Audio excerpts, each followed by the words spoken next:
Nobody was around, so I knocked on the door.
Who's taking care of Florence? The nurse asked all of us.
mischief it can make.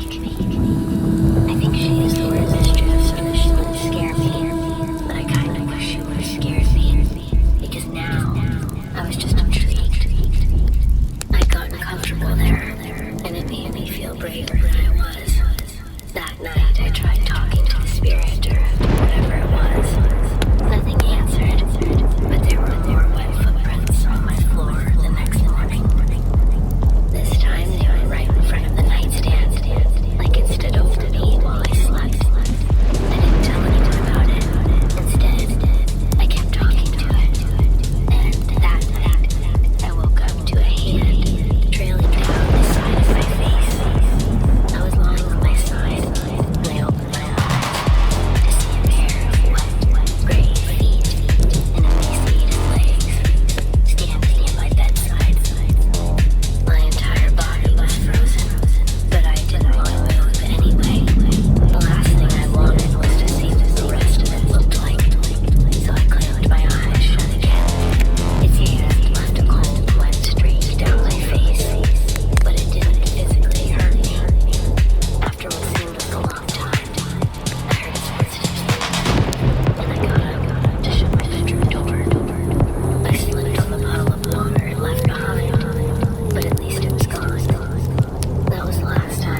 red scratch marks right in the middle of his shoulder blades. He was never out of my sight. Nobody was behind him. At least no one that we could see. He wanted to leave right then, but I convinced him to stay for an extra half hour. I mean, that's what we came for, isn't it? A few minutes later, we started to hear a noise, like someone was tapping their fingers on the side of the truck. I got the light, but as soon as I turned it toward the sound, it stopped. Nothing was there. I turned it off again, but the tapping never resumed, and Dylan wasn't willing to stay a single extra minute past the deadline. I turned on the high beams and started to reverse out of there, but when I looked into the rearview mirror, it was my turn to scream.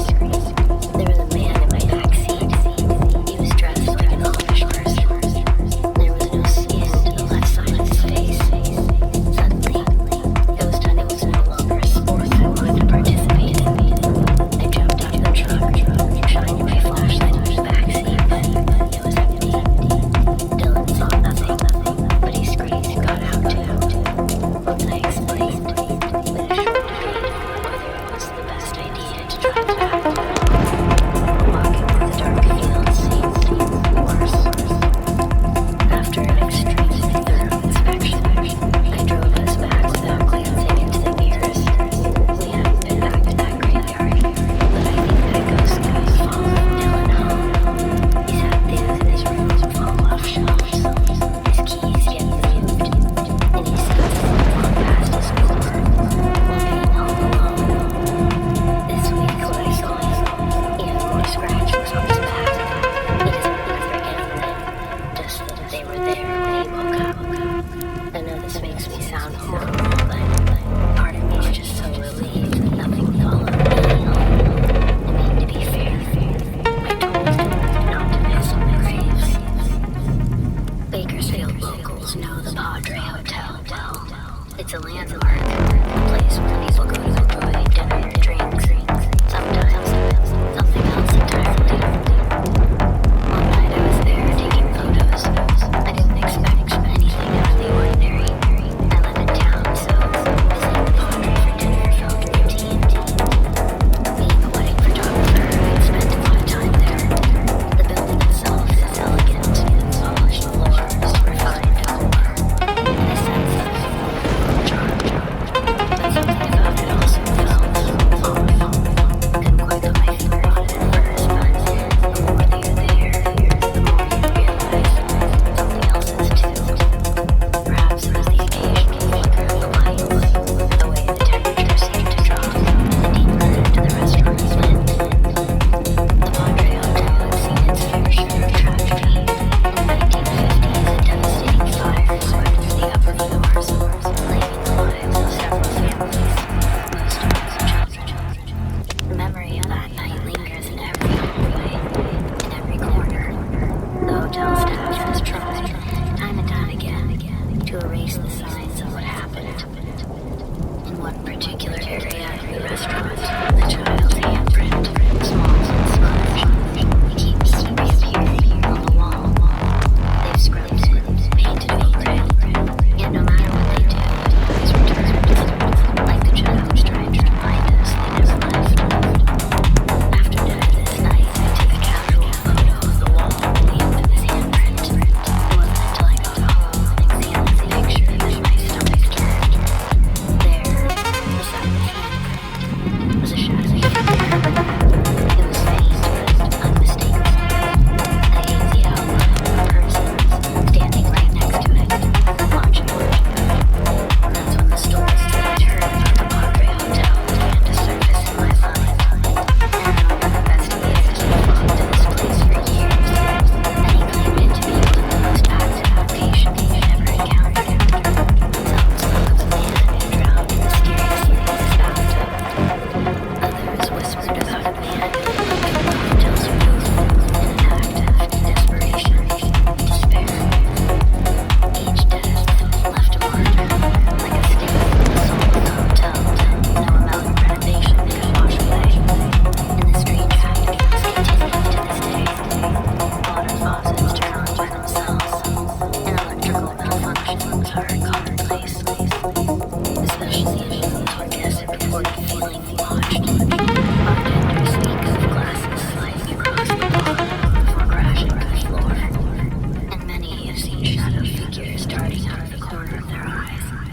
only to disappear when they look directly. Ever since the photo incident, I find myself incredibly curious every time I pass the Padre. I can't help but wonder what or who is still lingering inside. I guess I agree that the hotel is alive, not just with hustle and bustle of guests, but the spirits of former guests, ones refusing to be forgotten. When I was 17, I'm convinced I saw something otherworldly. Maybe it was a demon. I don't expect anyone to believe me, and I'm not even sure how to make sense of it myself.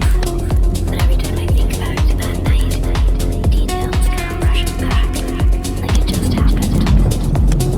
It was around 2 or 3 in the morning when I woke up, thirsty. The kind of thirst that pulls you out of sleep and nags you until you do something about it. The house was dead silent, and that kind of quiet feels heavy, like it's pressing down on me. Everyone was asleep, and I didn't want to make any noise, so I slipped out of bed, groggy, and shuffled down the hallway towards the kitchen. The hallway felt unnaturally long. I brushed it off, chalked it up to being half asleep. The darkness was thick, clinging to the walls like a living thing, but I ignored that too, flipping on the kitchen light as I entered. And that's when I saw it, standing by the fridge in the corner of my eye was this thing. At first I thought maybe my mind was playing tricks on me. You know, your brain tries to make sense of shadows when you're tired. But this wasn't a shadow. It was hunched over, pale, and looking slim.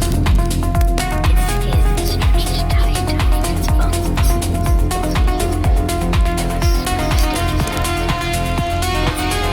It turned towards me and I froze. I locked eyes with it, and that's when I knew that this wasn't a nightmare that I could wake up from. Its eyes, yellow, sunken, cold, looked straight into mine. Its face was twisted, grotesque, almost skeletal, but with a thin layer of sleek, oily skin. The creature's jaw like it was always ready to collapse or crawl. I think the worst part was its mouth. This jagged, gaping maw filled with teeth looked too sharp and too fierce for its small face. It opened its mouth even wider, its chest heaving like it was struggling to breathe, and then it let out a scream. Not a scream, a screech, high-pitched, metal screams against metal, but also raw, guttural. The sound tore through me. My whole body locked up, paralyzed with fear. All I could do was stand there, staring at it as it screeched again. I don't know how long we stood there, seconds, minutes, before it suddenly bolted and moved in a way that no living thing should. It didn't run, it crawled fast and jerky across the walls like gravity didn't apply to it. It scurried towards the unlit part of the house, disappearing into the shadows as quickly as it had appeared. The light in the kitchen flickered and vanished, leaving me standing there. My heart pounded so loud it echoed in my ears. I couldn't breathe right. My chest was tight. My throat was dry. I felt like I forever. My mind reeling, trying to make sense of what I've just seen, but nothing made sense. I finally snapped out of it and bolted back to it. I slammed the door, locked it, and turned on my music as loud as I could, trying to drown out the memory of that screech. I didn't sleep for the rest of the night. How could I? Every creak in the house, every shift of the floorboards made me jump, convinced that thing would crawl out of the shadows and come for me. I didn't tell anyone for a long time. What would I say? I saw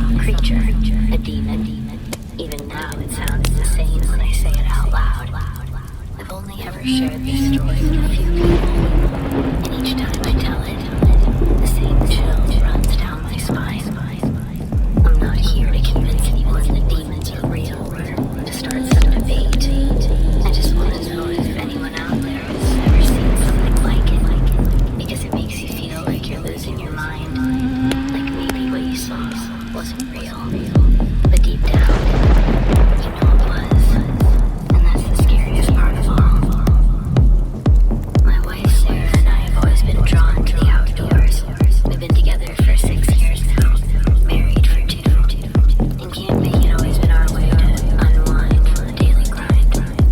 We appreciate the serenity of the woods, the crackling of the campfire, and the silence broken only by rustling leaves. Living in the city, we didn't have any of those things, so it was our escape. But this trip changed everything. We'd set out for a long weekend of camping in the heart of the Adirondacks, a remote area that we hadn't explored before. The trail was quiet, almost eerily so. We hiked for hours, further than we intended, pushing ourselves deeper into the wilderness. The map we had seemed outdated, out-of-fashion, well-worn, barely visible. We didn't mind, though. We liked the idea of being off the beaten path. It was around dusk, and the sun was dipping just below the trees. We stumbled upon it. The house. It shouldn't have been there, hidden amongst the dense trees, almost blending into the shadows. It was old, decaying. It looked as if it had been forgotten by time. The wood exterior was gray and beige, the roof saggy in places, pines cracked up the sides. I glanced at Sarah, her brow furrowed. "This is on the map, isn't it?" I asked, already knowing the answer. "No," she whispered, her voice barely audible at this point. "It's not." We sort of stood there for a moment, just staring. I don't know what compelled us to go inside. Maybe it was curiosity. Maybe it was just strange aurora finding something so out of place. The front door just sort of creaked open ominously. The air inside was stale, thick with dust, the faint scent, something rotting. But there was a strange warmth to it too, as if the house was still lived in, though no one had been here for years. The interior was unsettled. There were old, threadbare chairs, a table that had been untouched, with a tea set laid out, as if waiting for a guest to arrive. A clock on the wall. It seemed to tick faintly, though the hands never moved. "This place is wrong," Sarah muttered. I could see the unease all over her face, the way that she gripped her jacket tighter around her. I couldn't really argue either, but something about the house just kept us in there. We wandered around through narrow hallways, peeling wallpaper all around. It was like a true haunted house. Past rooms with furniture draped in dusty sheets. Then we reached a staircase. "Let's not go up," we said at the same time. Instinct telling us to keep our distance from whatever might be on the second floor. So we turned back around, and we heard it. The soft thud. Footsteps. My heart was literally racing. We weren't alone. "Hello?" I called out. My voice wavered